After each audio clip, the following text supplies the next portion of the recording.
in-order ko para sa inay ko yung commode chair. Never niya nagamit yan. So, bago pa yan. Bago pa siya. Yun, may plastic pa. Hindi yan nagamit. So, ina-assemble na lang. Pero pa-assemble naman to. Ito naman madali lang. Ito, kasi natatanggalin to. Kasi kailangan yung tanggalin. Bago nyo, ito i-open. Ito, ina-open nyo. Teka lang. Ito yan, i-open mo. Para papausin si pasyente. Si taong gustong CR. Yan. So, open nyo na. Commode chair to. Yan. So, yan siya. So, yan.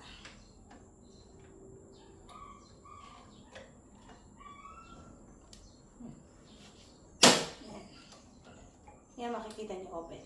Yan. So, pag ipapaupo nyo lang, shoot nyo sa ilalim ng kama, pag ganyan. So, ito yung front, ito yung back. Kasi ka-close nyo, iipitin nyo yung sakuan niya. Pag nakaupo siya, papaupo nyo siya. So, ganun yung style. Yan. Siyempre, pag pinupo nyo, bago nyo pa ito, siyempre, bagay nyo ito. Ngayon, kung mag-CCR siya, ganyan lang siya. Pero pwede nyo rin ito gawing upuan niya. Pagkakain, parang wheelchair. Tapos may kasama siyang para sa dextrose. Ito. So, very useful naman siya. Ngayon kung ito kasi ito yung pinaka-back niya.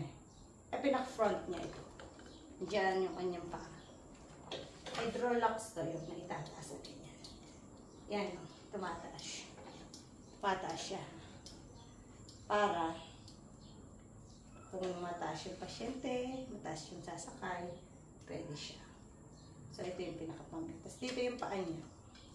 Naka-alubid. And then, meron siyang ito, pinaka-erinola.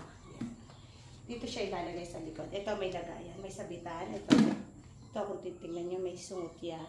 Ito. Yan. Dito nyo shoot. Ito. Magkabilang side. And then ilalagay nyo lang na pagganyan. Ay, tingnan ganito. Ay, pagganito. Yan, parang ganyan. Ganyan. Ito naman in case of emergency. So, yun lang.